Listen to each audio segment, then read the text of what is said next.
ले देख लिया वीडियो बना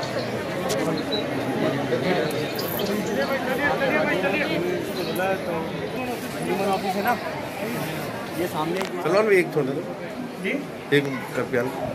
सर, आप अजमेर शरीफ आए फैमिली के साथ, क्या दुआ लेकर आए? सब सुखी है,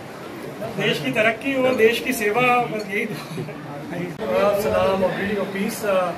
बारगाह के अंदर जिस तरीके से रोज़ हज़ारों ज़ायरीन आशिकीन मुहब्बीन दरबार में आते हैं गरीब नवाज के अंदर हाज़िरी देने,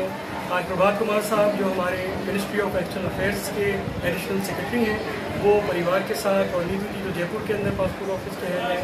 और चौहान साहब जो जयपुर में भी रीजनल पासपोर्ट ऑफिस में सारी जिम्मेदारियां संभालते हैं, उन्होंने अपने परिवार के साथ बारगाह गरीब नवाज में हाज़िरी दी और देश की तरक्की के लिए, कामयाबी के लिए, अमन और एकता के लिए बारगाह गरीब नवाज में दुआ करी। ये बारगाह दरगाह 800 साल से ये पैगाम देती है कि मोहब्बत सबसे और नफरत किसी से नहीं। उसी की रोशनी में जितने हमारे आला अधिकारी हैं, ब्यूरोक्रेट्स हैं, जो हमारे मुल्क को पूरी दुनिया में रिप्रेजेंट करते हैं, उनकी जब हाजिरियाँ होती हैं तो उनसे हम यही कहते हैं कि आप भी एम्बेसडर बन के जाएँ ख्वाजा साहब के, वो पैगाम लेके जाएँ कि मोहब्बत सबसे और नफरत किसी से नहीं, हमारे भारत देश की सरहद से।